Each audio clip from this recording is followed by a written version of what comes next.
Hi everyone, it's Arlene from A Crafty Latina, and today I wanted to do a tutorial on how to find and upload fonts into Cricut Design Space.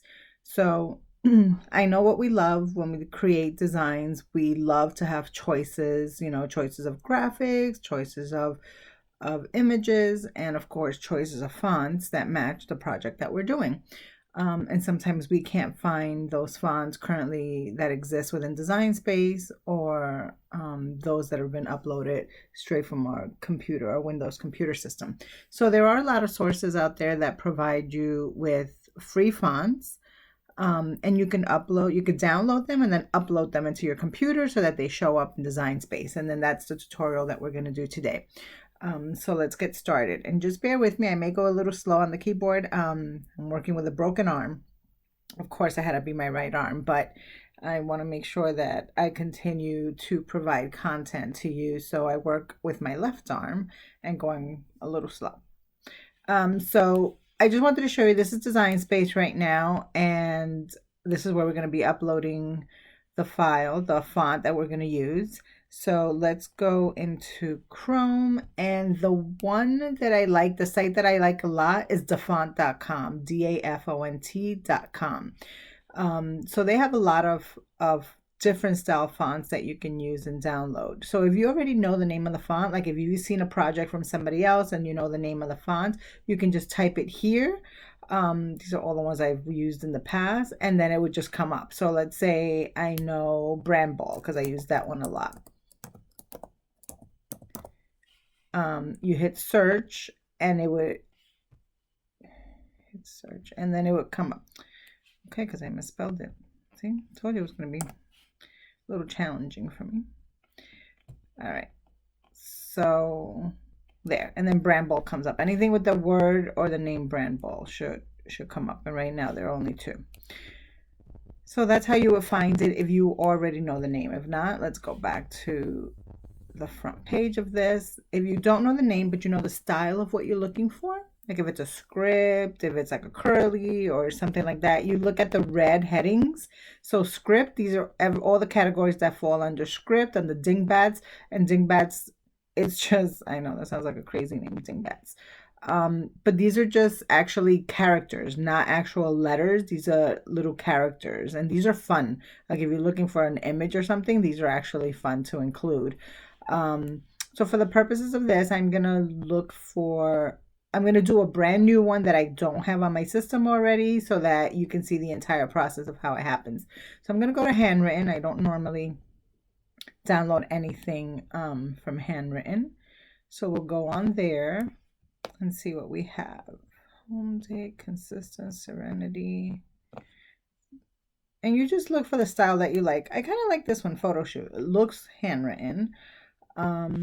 So if you look on the right hand side here of the font that you select, it'll tell you what the license is. So this one's free for personal use. So that means you can download this font and use it if you're doing projects for yourself or as a gift, but you cannot monetize anything that was created with this font unless you purchase a commercial license. So if you click on it and you go, it should tell you what the commercial license is. But otherwise, if it says free for personal use, you can use it for your own projects or as gifts. So let's download this one. And when you download it, you look at the bottom of your toolbar and it downloads into like a photo zip folder. And that takes it into your downloads folder. So we have to go into our downloads folder, and I would just go right down here. This is file folder, this little manila looking folder. You just click on that.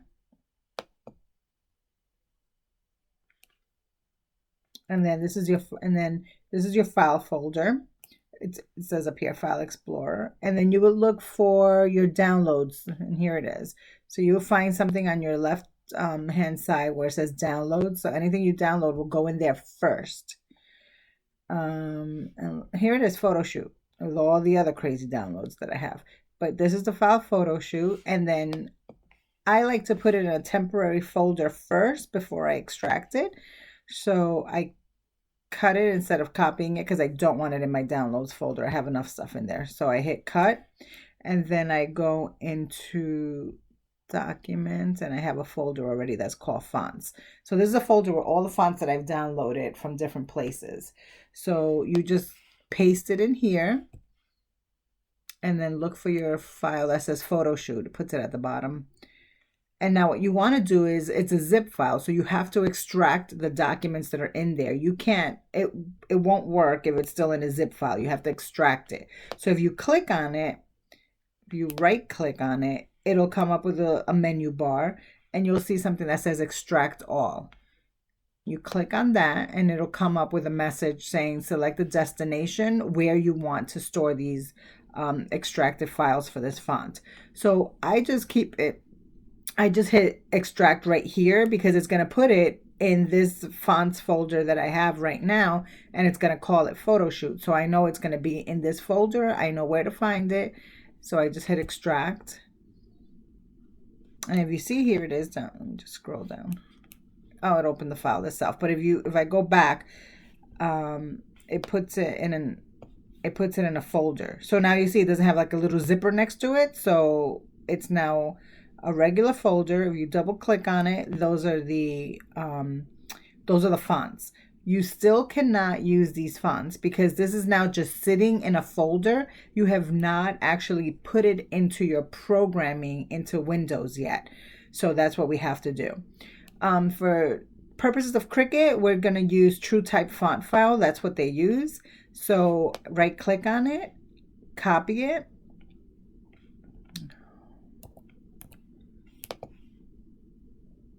What is it? Let me copy. There we go. Copy it, and it'll give you a preview on the right hand side of what this font's going to look like. And then now you have to find your Windows program where fonts for your system are living. So again, on my left side toolbar, I go to my C drive. That's my local disk. That's the hard drive for my computer. I go into Windows, and then if you see the fonts folder here, find your fonts folder, and now open that. And you will see these are all of the fonts that are currently available to me, not only on my computer, but also on my Cricut design space. Because anything that is on your computer here, once you install it here, it's automatically available to you here. So I just want to show you that I do not have anything called photo shoot on here. So Perpetua Playbill, then it goes into PMING, and then Poor Richard. So I am just going to right click and hit paste, and it's installing it. And now it should show up somewhere here once it's installed. But if you see at the top, it's still going through whatever it needs to do. And now it popped in here. It's still installing, but it popped in. So it's going to be available to us in a minute. Not sure why my computer's being a little wonky, but okay, there it is. So it's installed now. And now it's ready for use. So let's go back into Design Space so I can show you. If we go back into Design Space and do text, you're going to see that we cannot use it yet. I'm sorry, I have a crazy Easter font going on there. Just typing my name.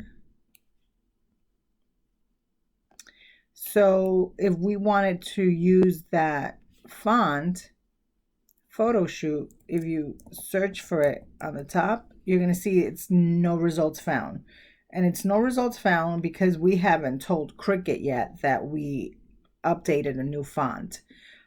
If your design space is open, when you load a new font, it will not show up until you either restart, shut it down and restart it again, or do up here, do like a hard, a forced reload. And then it'll tell it that something new happened. But if you have a project, make sure you save it before you either shut it down or before you do a reload, because this is going to disappear. So instead of shutting it down, I'm just going to do a reload. And that's just like a refresh. Like if you're on Google or Explorer or something like that, that's like hitting refresh on a program that you're in. So see, if you don't save it, whatever you had on there will go away.